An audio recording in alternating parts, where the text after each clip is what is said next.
Hello viewers from wherever you're watching us from. You're watching QTV, the Gambia's first private TV station, and we're broadcasting from our studios here on Kairaba Avenue.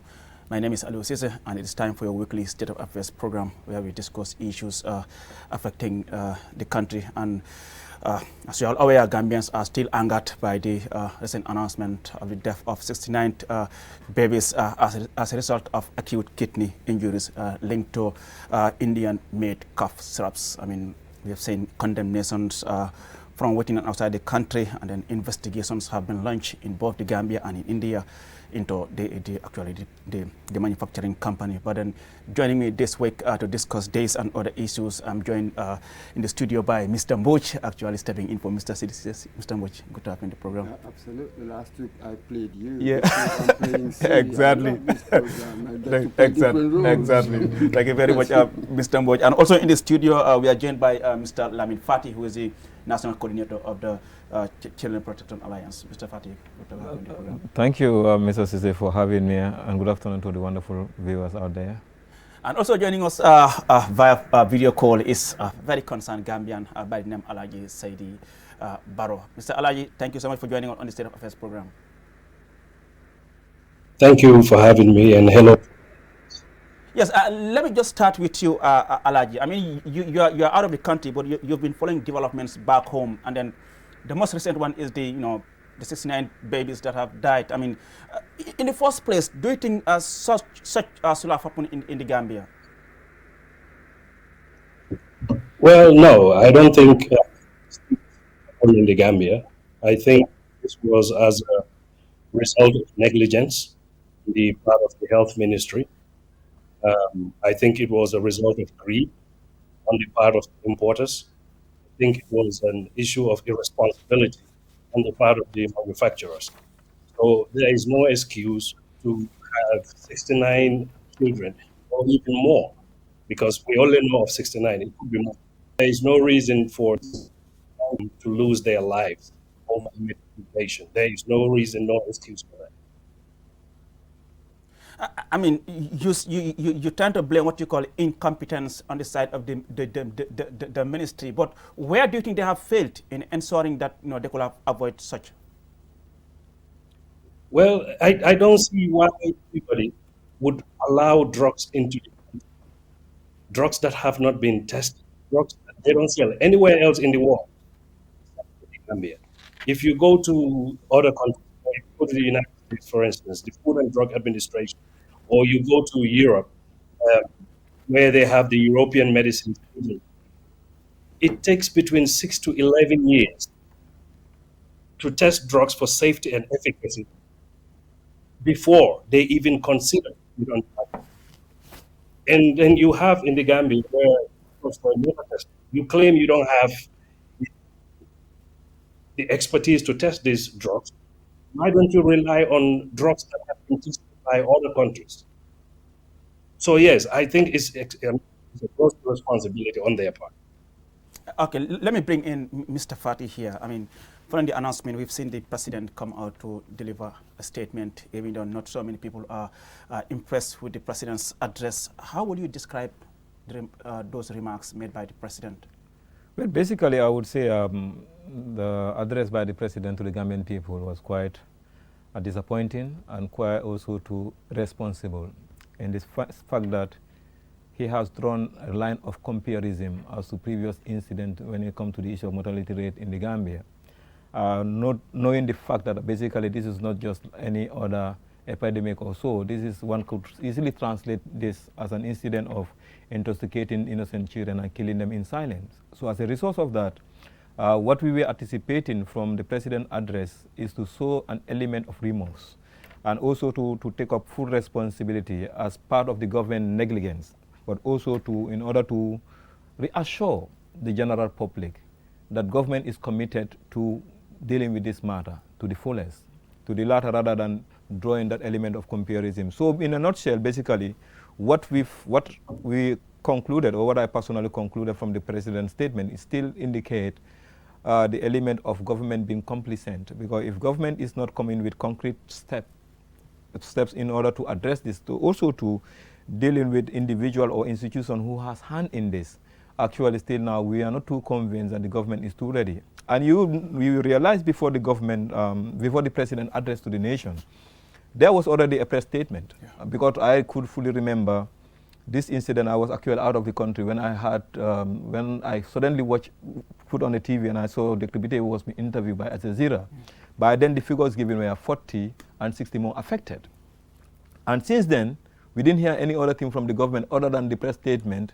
They have cooked to mislead the public in the sense that, well, partially or greater part of the cause of death was as a result of children dealing with contaminated food or water, and then during as the process of medication or treatment, they have given the paracetamol syrup, which has actually activated the situation leading to their death. So basically, it was not like a simple conclusion that the paracetamol syrup is the leading cause of death.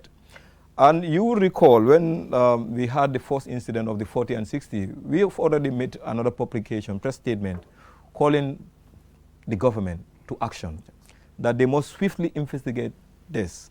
And unfortunately, during the course of investigation, we were not thinking it will solely be only the Ministry of Health, because the Ministry of Health is in the center of the scandal. We don't expect them to independently do the investigation on this. We expect the police to come in. We expect particularly the Ministry of Gender and Children Affairs, so that we have a collaborative effort in trying to deal with this. Even in dealing with this process, there are elements of criminality. Because when you looked at the Medicine Control Act of 2014, it has clearly stipulated provisions. You go to section 18 of that particular act, it talks about element of importation, to the extent that it addressed that any person or institution that imported drugs into this country or medical-related product in this country and happen to cause harm or injury, the person has committed an offense. You still go to section 20 that talks about register, that the agency, which is the medical control agency, should have a register that should be able to capture all drugs into this country, giving them also code. That coded things that where this has been imported. But equally, you go to section 26, it talks about what? Registration of this product. So for me, it should have been a quick conclusion to identify the institution, the individual who has imported. But even the issue of importation, they said when you look at 18, it said importation before distribution. If your importation and distribution in this country, there shall be an approval given by the agency. But you realize this is kind of like gross incompetence. We have element of negligence, but unfortunately, this is a country where, you know, we accept what the government said. Many times we hear the government says we have the best healthcare facilities in the sub-region. I mean, this 69 are just the confirmed figure. Are you worried that it could go beyond this? Obviously, yes. Government would having to have all these backlashes coming from the public outcry. I am not expecting government will definitely be quite genuine or sincere to the Gambian people to give the real statistics. Because, mind me, we are talking about reputation here. The higher the figure, the more damaging our reputations are. So I think the government would not give a comprehensive data when it comes to the number of children affected, equally also the number of children that have died as a result. Yes, Mr. Fati, I'll begin with you before we go back to Mr. Barra, to Alaji. Of course, the speech, some of us were quite dumbstruck, so we are not surprised when the minister, during his press conference, he apologized for it. He said they actually wrote it, and then he apologized for it. And yes, you're of course right with all the laws are in place. That has never been our problem so far. Say the problem is with the investigation. So now, because there are so many question marks here, really, who approved what? One expects that you will have a whole series of filters, as it were, before it gets to the consumer. So where were the points of failure? So now we can ask for this resignation or that, but the notion of that investigation, the president said the police will investigate, that's the prosecutorial element, possibly, but for us to know what actually went wrong in the processes, in reality, never mind what the law says, this time in reality what happened, don't you think perhaps we need that before we can decide who should resign and stuff like that? What do you think? Well, basically, I'm of the opinion that this issue cannot be discussed outside the context of what the law has put and also to what are the procedural matter in place, because that's the regulation part of it. And you looked at the act has given all the steps, all the procedures as to what should have been followed. And I'm quite sure that if those steps has been followed, we wouldn't get to this. Because if you have an agency that is so responsible that you cannot even, before you even import any medication into this country, it's supposed to be investigated. So make sure that this particular medicine or whatever you bring into this country is free of harm. It doesn't cause any damage to the well-being of people. See, the investigation will tell us what went wrong. Exactly. We should have followed this procedure. They didn't. But who did what? Where were the points of failure? Then we can punish the people we need to punish. And this is where the investigation needs to go on. And that's why it's unfortunate that up to now we've not been seeing the visibility part of the agency that is responsible. I know up to 1 month ago, because when this publication of 40 plus 60 affected, it's one month ago. We haven't had any serious statement from the agency. The agency has been so muted about this. Which agency? The Drug Medicine Agency. Yeah. That has the mandate, because when you look at the act, it's very clear as to the mandate given to the agency, that the agency has the mandate to regulate the importation, distribution, and manufacturing of drugs into the Gambia, to make sure that, you have to test. To the extent when you go to, I think it's section 40, it talks about clinical trials, that they could able to look at all these to make sure that at the end of the day, what they are concerned is the safety of this product, that is not harmful to the well-being of the people. So this does not happen. But again, if the government doesn't give them the resources they need, as it were, so they can do their job effectively, efficiently, we know that they do not have a laboratory. Yeah, but this is why when you look at the approach, I was just telling someone, the civil society should be able to do more in terms of trying to not only be too reactive to this particular situation, but to make sure that it is a long process. The process of, yes, even though we are concerned that justice must be given to this, bereaved family, but what is more grief family, but what's also important is the fact that how do we also along the line advocate for better health facility. Yes, you want to come into Alaji? Bring in Alaji. Yes, Alaji. Alaji. Mr. Barrow. Yes. Yes, I'm here. Yeah, I'm Mamadou Mbodj here. So perhaps similar question, the one I asked Mr. Fati, that right now, yes, we all feel this sense of outrage, this indignation, and we want heads to roll. Heads must roll, really. But perhaps more importantly, as Mr. Fati was saying there, we've got processes in place. Somehow here, breakdown somewhere or at many points, we really do not know yet. Perhaps with the investigation, we know exactly what went wrong, and then we can pursue those who should stand trial, who should be prosecuted, perhaps before we begin to say who should resign or not. How will you respond to that? Yes, Mr. Mbodj, thank you. I think, let's go back to the MCA. Yeah.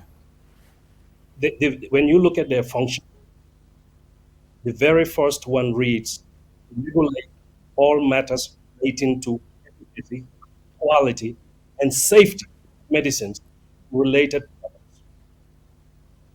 That is their function, the very first. But I think what we have in this situation, what some people refer to as regulatory gap, and that describes a situation where regulators, like the MCA, protect the interest of companies they regulate rather than the interest of the public. So for me, accountability is, they are the ones charged with ensuring the quality and safety of medicine-related products. They failed in that duty by allowing these medicines in.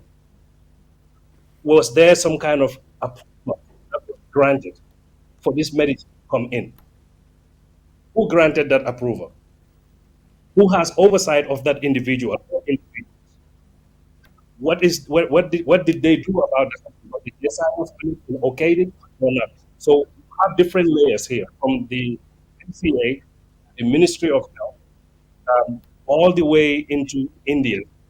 Whoever the person or company is that ordered that medicine into the Gambia, what was their responsibility? What were they supposed to do to ensure that this medicine is safe and is of quality and efficacy? What were they supposed to do? Did they do that or not? So there are different layers of this, from, like I said, from MCA to the Ministry of Health to whoever granted that individual medicine here. Did that person fulfill their responsibility or not? So these are some of the things that we would have, and these are some of the individuals, as companies, I think we would have to hold accountable. But again, I go back to the regulatory question. When you have a situation of regulatory capital where people are more concerned with their own profit making, the safety of the population or public health, you have situations like this where people don't care. All they care about is what they gain from situations like this. Because in no other country was this, except for Gambia. That's a huge red flag. Absolutely. But just one more thing. So what would you what would you like to see happen right now? Well, I want to see people. I have not disclosed this publicly, but last year I visited with my family, and my daughter took one of these medicines. Thankfully, we didn't give her the whole dose. We just one day, and my wife stopped. So we were lucky in that regard. But I could have lost my child too. And I feel terrible for the parents that lost their children. And so I don't want to come across as if I'm,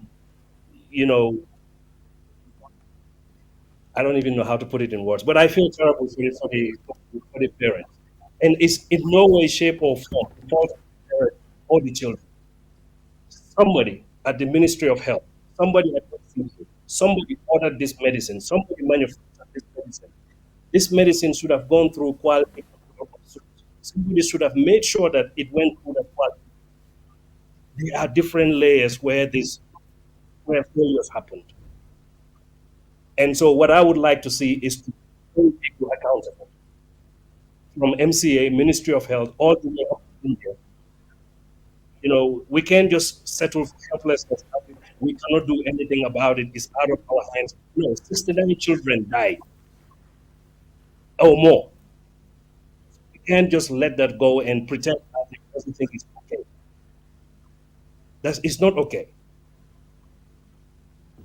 I wonder, just finally, even though previously I said finally, what did you make of the president's speech and in fact the wider political reaction? On the day that the story broke, the National Assembly was in session. Until midnight, nobody said anything. As the whole world, BBC, Reuters, everywhere, they were all talking about it. And afterwards, the president's speech. So in the wake of this tragedy, really, what do you make of the political response? Well, I think when the president, we've seen him when he goes after some people, the hand gestures. We've seen all of those. He's passionate or something. But for him to just appear on TV and just read a statement that displays zero emotion on is very telling that these people don't know. For whoever wrote that I was referring to, the line about basically saying that, this was within the parameters of the children that die yearly. I thought that was disdainful. I thought it was unthinking. I think it was extremely callous. Whoever put that in the president's speech ought to be ashamed of themselves, and the president ought to be ashamed of himself for standing before people and telling us that this number of children die every year. So basically, it's okay for this number of children to die in this instance. It's typical toxic positivity, where you tell somebody, oh, it could have been. That's terrible. Yes, Mr. Barrow, before I bring in Fatih here, I mean, we know investigations are ongoing, but then we all know this is not the first time that the government has set up investigation into, certain issues. Do you think we might see any concrete outcome as far as this investigation is concerned, and whereby you have people being prosecuted, if possible? Not at all. I'm not buying into it at all. I think, country. These are things that the government does. They would wait, like everything else, they would ignore. I don't think they care. Just the parents who lost their children care. And we should all Alaji, this little person. can you come again? I'm not getting it clearly. What were you saying exactly? In that, I don't know if you can. Yes. But I'm saying that I don't think it's well-meaning. I think it's perfunctory. I think it's something that they're just doing just to say we did something. At the end of the day, I don't see anything coming out of it. You can already see the pattern of behavior from Minister Samatta in justifying stuff, telling us, who starts to gain or lose when he resigns. Exactly. It's not about gaining or resigning. It's about taking responsibility. Public service is not about individual gain or individual lose. It's about responsibility and accountability to the people. And when you talk about the issue of resignation, I mean, it's something that so many people don't agree as far as the Gambia is concerned. I mean, were you expecting to see any sort of resignation, either from the minister or those responsible? Not at all. I indicated that for somebody to resign because of something that you did wrong, it has to be based on values, principles, and ethics. You look around in the Gambia, when was the last time anybody from the government resigned for anything? You would think everything is perfect with the government, but it's not. Nobody takes responsibility for anything. So those values and principles that should undergird us as, since aimlessness now is, mark LA business, nobody can do anything about it. The president supports me, and nothing would come out of it. Business. That's what we are in. Yes, Mr. Fati, you've heard from Alaji. I mean, do you agree with him as far as investigation is concerned, that we might get something concrete that could lead to prosecution if possible? Well, I think I would not rule out anything for now, but this is where I would fall back on the another arm of the government. We have the media as the first, at the fourth state arm of the state. Yeah. But equally also we have civil society, which is so critical in holding government to account. And already signs are kind of like quite encouraging that for the first time with all the issues that we've been having, that we have few individuals as legal practitioners that has already started gathering data on the list of affected families. We've seen the Gambia Bar Association. We've seen the Gambia Bar Association, and we have seen a political figure also to a legal, who is a legal practitioner as well too, has reached out to say, well, he has gotten some list of people to work on. And one thing we've not been trying in this country in terms of accountability is actually seeking for redress when it comes to the courts. And I think this should be a very exemplary one. That way will definitely lead to the courts. The court have the final verdict, because all that we're talking at the end of the day, the issue of accountability, the issue of going accountability at the end of the day, the issue of prosecution, we are not the determinant when it comes to the court. The court have the interpretation of the law. So I am not foreseeing that this would be a compromise case. For now, I'm quite optimistic that this will happen, and this will set a precedent that such a thing would not happen. Even though sometimes I would register my disappointment when this time, because 1 month ago it was 40, no noise, no statement, nothing from any serious organization in this country. The media also has never given it that relevance. For us, 40 was not relevant. But why now, when WHO came up with the statement of 69, and all of a sudden everybody started jumping? So for me, I think it's not about the number or the numbers. For me, it's about the system needs to be straightened.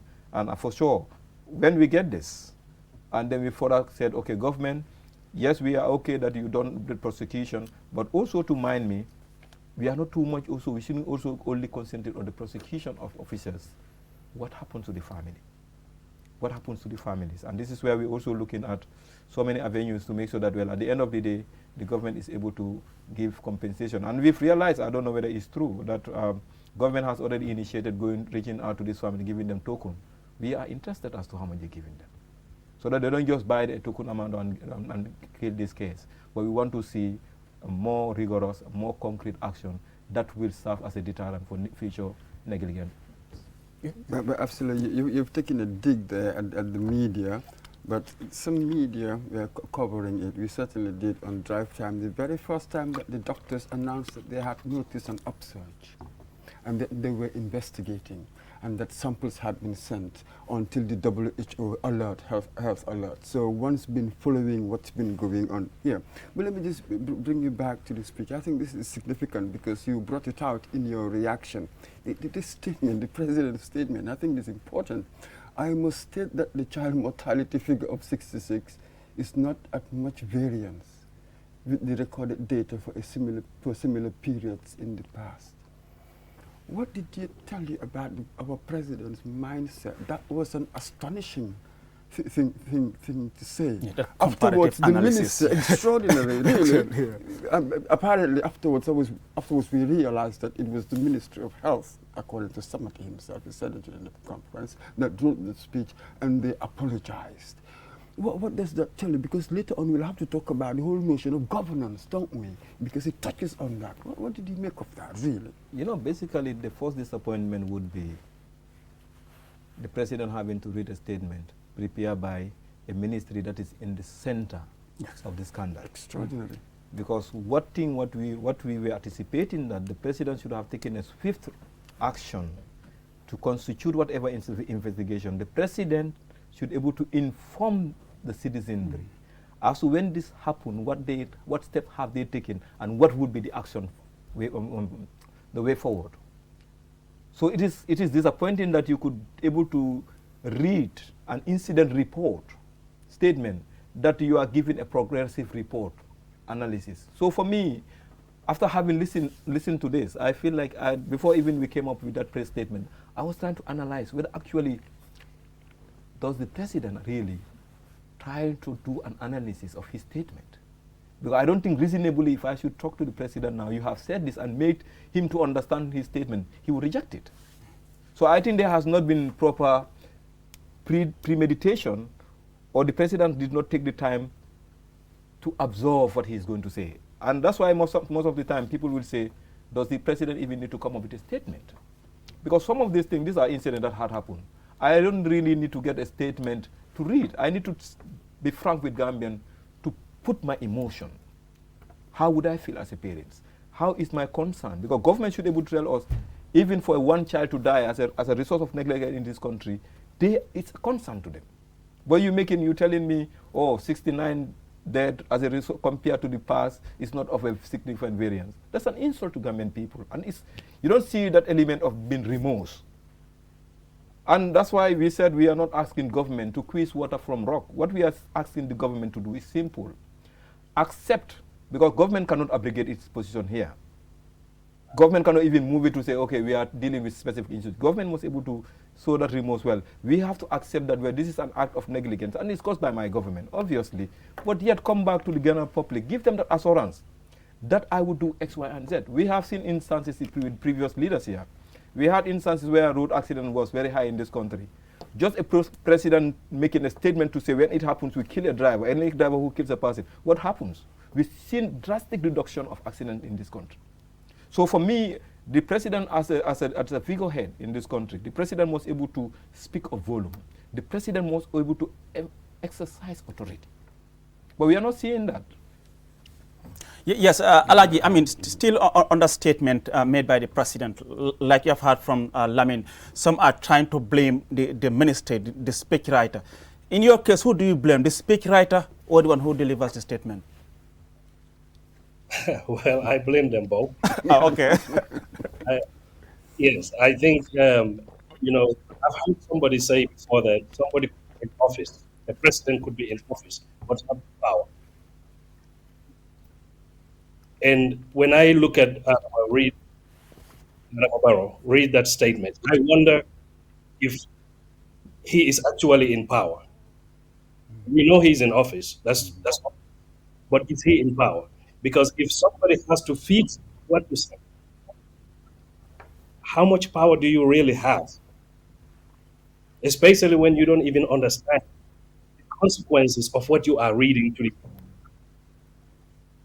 How much power do you really have? And I'm not trying to exonerate him or give him a break here. He should take responsibility for what he. So no, I think whoever wrote that speech failed Adama Barrow, and Adama Barrow failed the Gambians. Importantly, I think he failed those children whose lives were lost in the hands of his government. Well, that's Alhaji Saidi Barrow. Viewers, you're watching QTV. This is the State of Affairs program. We'll go for a short break, and when we return, the discussion continues. Do stay tuned. Espas Motors is the largest and most modern auto service in the Gambia. Espas Motors is the only authorized dealer in Chevy,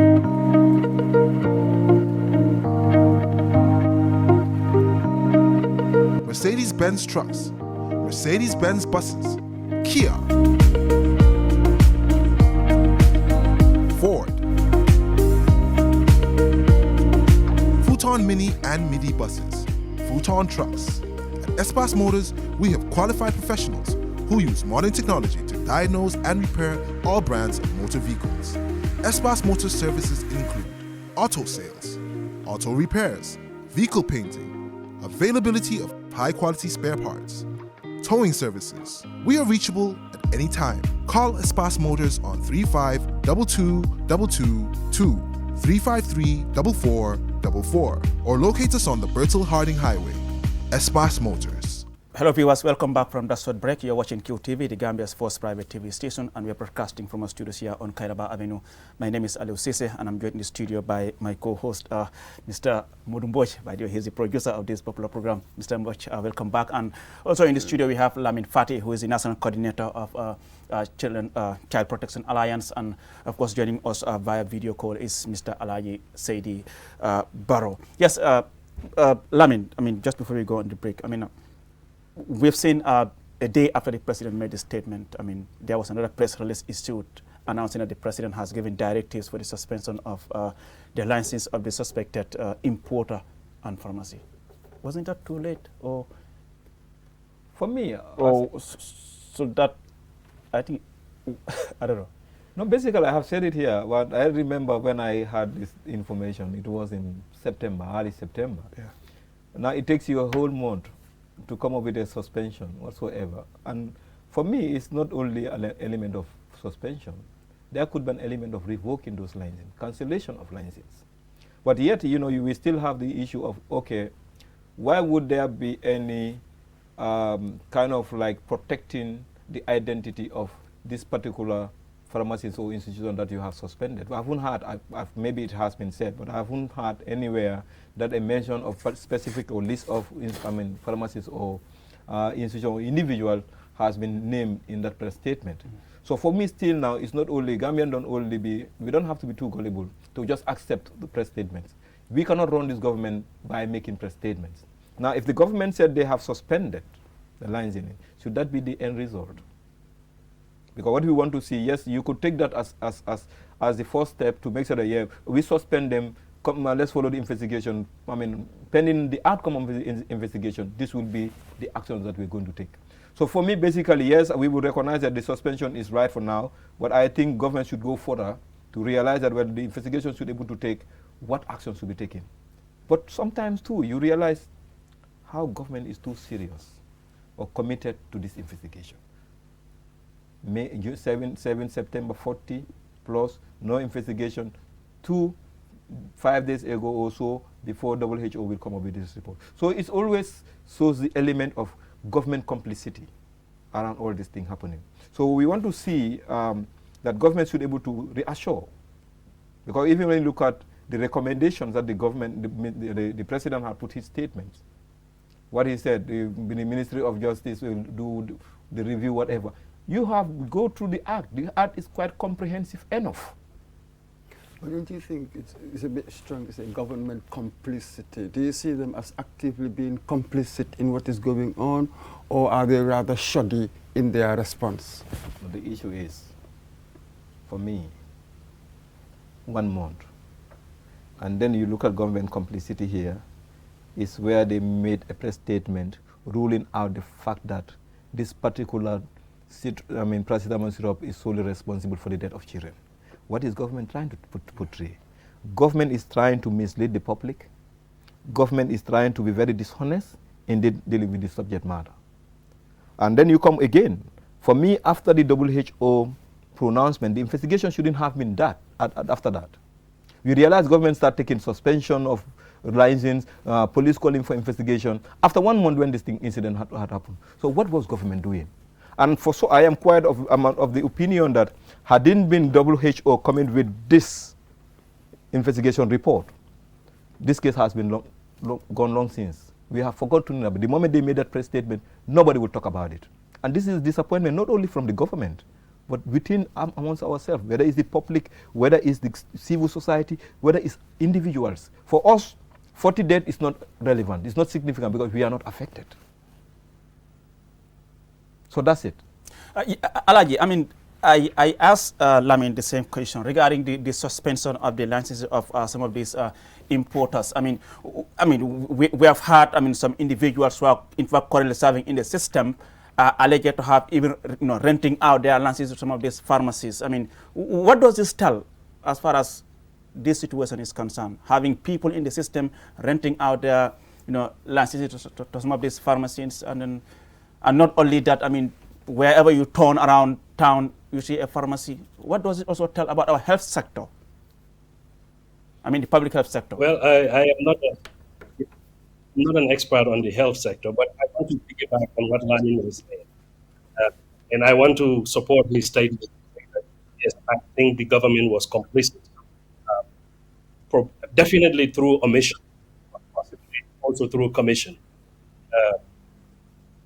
They have checks and balances to ensure things like this do not happen. You can say we don't have the capacity to. That's fine. But then you have capacity to go online, Google, and find out who tested what medicine before you allow it. That doesn't require much. Even I can do that, and I'm not no expert. So I wanted to piggyback and say that I completely agree with him. Also, on the suspension of this license, you realize this happened after the company that manufactured these drugs in India was already suspended and their license revoked. So who are you suspending, or what are you doing? It's beating a dead horse. Yeah. That's already done and dusted. It's already passed. So who are you holding accountable? The Indians are doing their part. You just come and claim you're doing something for somebody that essentially doesn't even have a license anymore. So I agree with Lamin completely. And on the issue of renting out of pharmacy licenses,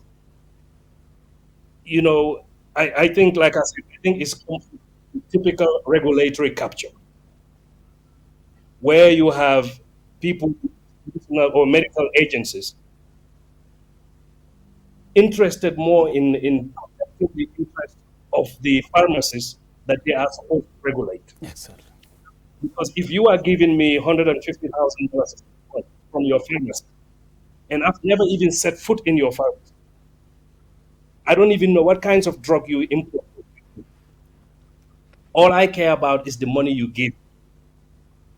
You think I'm going to put in any regulation to regulate? I will not. And this pharmaceutical company, well, I would look at their relationship with the people. Whose campaigns are they donating money to? These are all things that are important. And if I was an investigator, these are things that I would actually go to look into. Because if there is going to be any cover-up, it's going to come from up high. Whoever has a need to protect the reason for now, we don't even know who was importing this. We have no name. Somebody is being protected somewhere.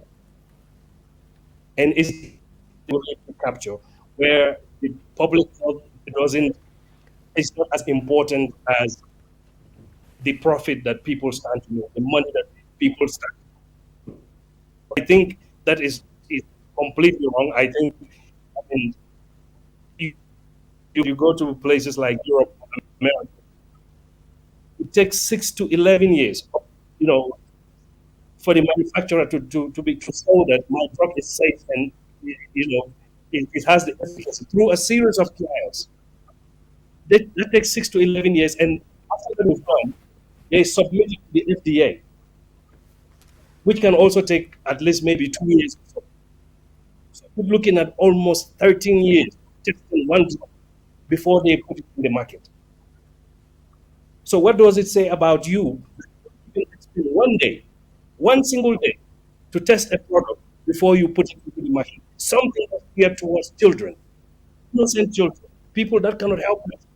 How careless and how wicked can that be? It's wrong on all levels. And I think it's as a result of the fact that the pharmacy industry, drug industry, is in the capture of the very people that are supposed to regulate. Mr. Boy, you want to come in here? Absolutely. And maybe I'll come to Mr. Fati, because afterwards, with Mr. Barrow, maybe you want to broaden it out a little bit. We look at the governance generally, because I think in our discussion here with the AKI, it appears that we're bringing out certain deficits, as it were, in the governance structure. But Mr. Fati, one of the things that really stuck in the gut, if you like, was when I read that it was only to Gambia that the Indian company sent this particular drug. That sounded, it seemed so sinister, as if we were targeted. You begin to wonder, are we such easy pickings? Are we? Because I just can't understand, I can't get my head around the idea that that drug was sent only to this country. They looked in India, because all the newspaper outlets and the news outlets in India were worried whether it had been circulating in India, but they realized that not only to Gambia. How did he take that? Extraordinary. Well, it's quite shocking that I would just say in a nutshell, Gambia has been identified as the dumping ground where, you can easily have importation or exportation of drugs into this country without any regulation. So basically, I think we still come back. The players looked at where is more restriction, where is an open door that you can enter in and out. I don't know whether you will recall that there were instances where a Gelegele has been intercepted leaving the borders of the Gambia.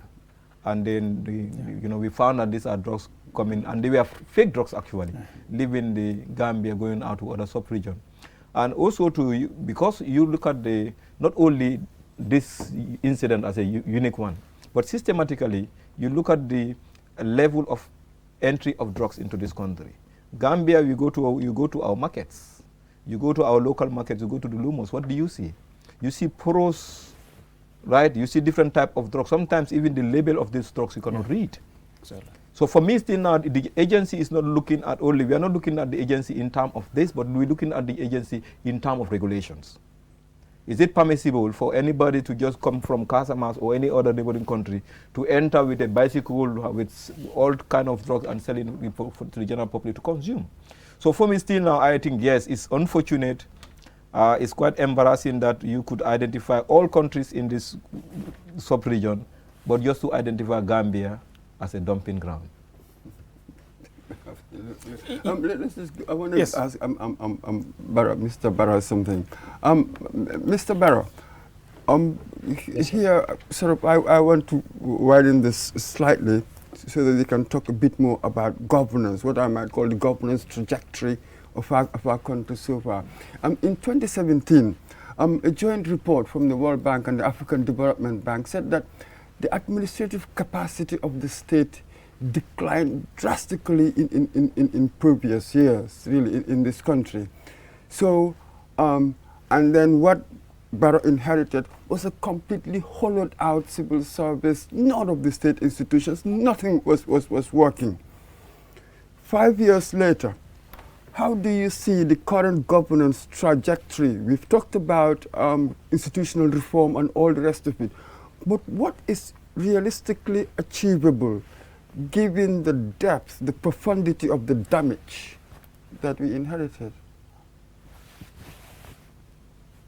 Mr. Barrow, yes. That's a. I want to address that. I'm probably going to.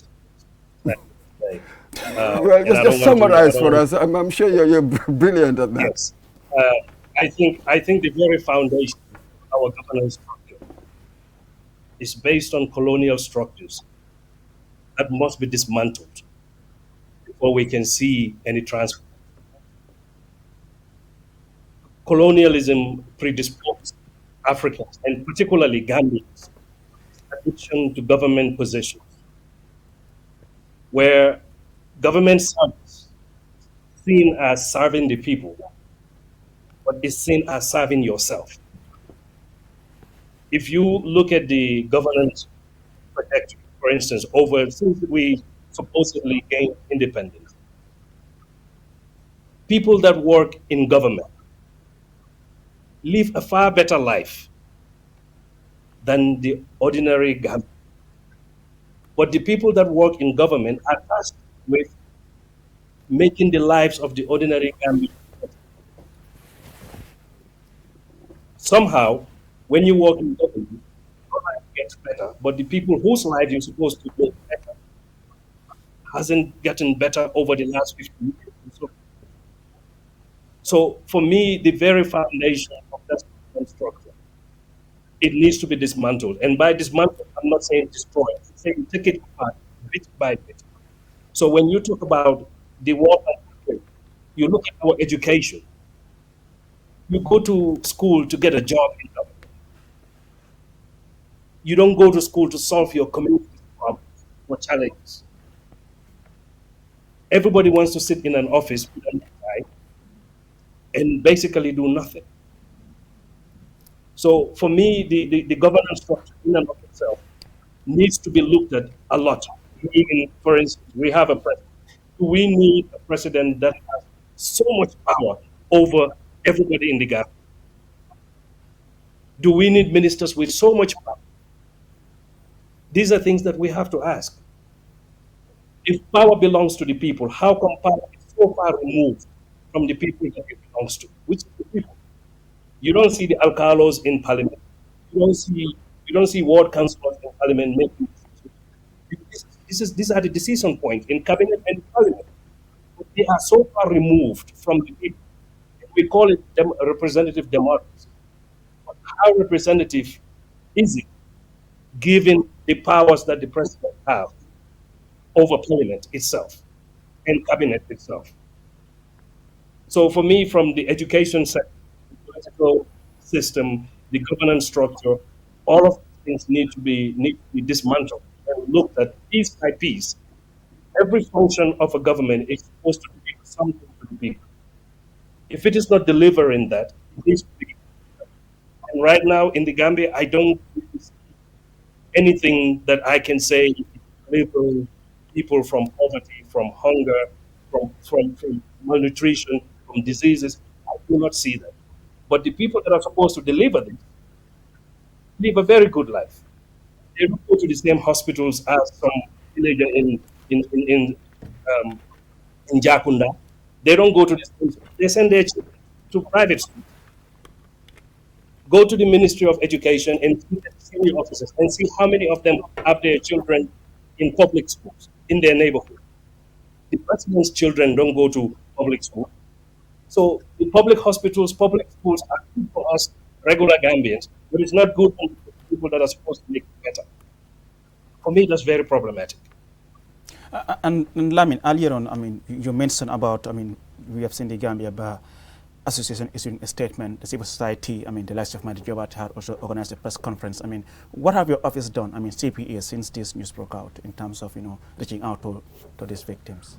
Well, what we were able to do, we detach ourselves as working as an individual, entity, okay. Because CPA is obviously, when you look at the composition, it's a secretariat of many organizations. Exactly. But what we end up doing is not to see the face of CPA in this cruciate. Okay. That's why CPA then decided to join what we call the Leaders for Justice for the 1969 Plus. So that at the end of the day, you don't only have one institution or individual entity pursuing. Okay. So you want to see collective yes, even though it's collective, but also we put our individual interest in the collective process. Because CPA, obviously, when you talked about the name CPA, is well concerned around holding government to account when it comes to issues of child rights and their welfare in this country. So basically, you know, we're moving away from, oh, it's only CPA. CPA is an NGO, and obviously CPA has to encourage collaboration and partnership in this crusade. And when we talk about collaboration or partnership in this, because this is about development process, why do you have NGOs? Why do you have civil society in the country? It's about complementing government efforts in terms of development, but also to where government is going wrong, you raise a red flag to say, you know what, we're holding into account to do X, Y, and Z. So basically, yes, we're now shifting to that platform where we share, brainstorm, and see what are the concrete steps that we definitely will be taking henceforth towards this process. And Mr. Alaji, from all this, I mean, what do you think the Gambia could learn from this moving forward? What are some of the lessons that you think, well, you know? Yeah, so I know, at least I've spoken to individuals that I trust a lot. I know that they have tried to start operating a sustainable supply chain of medicines in the Gambia. And they contact the Ministry of Health. And as you already know, around the Gambia, quality is the principle. Meaning, if I don't stand to gain some material, I would not be interested, regardless if it helps. So I know for a fact that some individuals at least tried to engage the Ministry of Health. Like I said, to establish some sustainable supply chain of medicines, where at least we can ensure the safety and efficacy of these medicines. And this is not something new. If you look at Innova X, Dr. and team, what they are doing, I saw their press release. You already have Gambians bringing in medicine that they provide to all the way to its origin. So there's nothing. It's all you have to replicate or engage Gambian citizens and talk to them. You have a lot of experts outside of Gambia, a lot of experts in the Gambia. Engage these people and see how these people get the safest medicines for the Gambian people. But unfortunately, we would rather take our licenses and give it to importers, Indian, Lebanese, what have you, bring in any kind of medication into the Gambia. Those people do not care what happens to the Gambians. They want a profit. They're in it for the. I'm not saying Gambians would not do things like hurt other Gambians, but at least we can count on people that are already doing it, like Dr. Ismail Abadi and Novak, and what they are doing. Go and look at study how they do it. It's not rocket science. Everybody in the world knows that Africa is a dumping ground for medicines, for fake medicines, and what have you. If you go to India, in some of these pharmaceutical companies or manufacturing plants, they have different lines for African markets. Different lines where they produce specifically for African market. And we accept that. The biggest manufacturer in India, Ranbaxy, the largest drug maker in India, I think about 9 years ago, the FDA or the United States went to court. They ended up paying $500 million. So, and this was because of they were fabricating data and saying whatever they needed to say to be able to market their drugs in the United States. They ended up having the court found them $500 million. In the Gambia, we don't have this capacity. We have Gambians that have the ability to connect with the companies to get drugs into the country that are safe, that have been through testing. We don't need to reinvent the wheel. Unfortunately, I don't see that happening because, again, like I said, it's the much information that is prevailing in the Gambia. People are more interested in what they can get individually, not what benefits the public. Thank you very much, Alaji Saidi Barrow. Thank you so much for joining us on the State of Affairs program. And of course, our guest, Lamin Fati, the National Coordinator of CPA. Thank you so much for coming on the State of Affairs program. And Mr. Mboch, that's all what time allows us for this week's edition of the State of Affairs program. I was your host, Alo Sise. On behalf of the production team, do join us next week. Until then, bye-bye.